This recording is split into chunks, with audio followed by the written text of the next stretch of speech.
Boker Tov, everybody. So this week's portion is Yitro. In this portion, I want to talk about two things that occur that I think kind of mirror each other.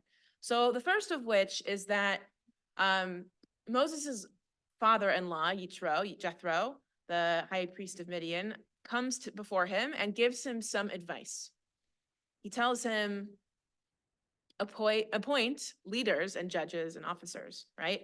So don't take all of this on yourself. Delegate, right?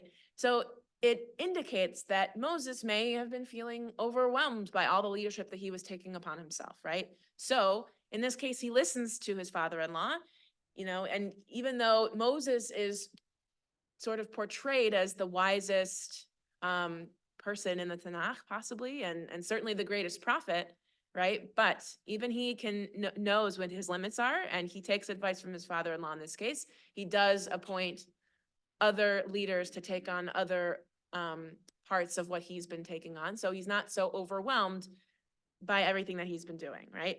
And there's one other moment in this portion that I think mirrors this, and this is the giving of the Torah at Mount Sinai, right? So we have this dramatic moment. We have thunder and lightning, and the whole mountain trembles. Some of our commentaries say the whole mountain burst into flowers, and some of them say it turned upside down, right? Our people was completely overwhelmed when God tried to give us the Torah verbally. We could not handle that. So here in this case, we were overwhelmed, right? And so here we sent Moses up the mountain to be our intermediary and to take the Torah, in this case, the 10 Commandments at first. And so we wouldn't have to feel overwhelmed by God's presence in that way, right? So two instances of being overwhelmed, both as a leader and as a people. We see these two different instances, and I think it shows us that we're meant to find alternate ways of doing things when we do feel overwhelmed.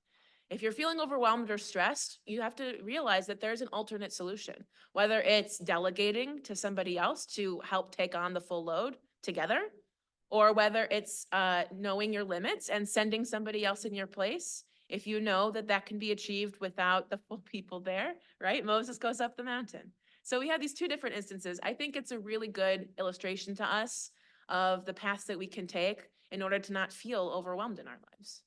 So I want to take that with us into the next week. Thank you.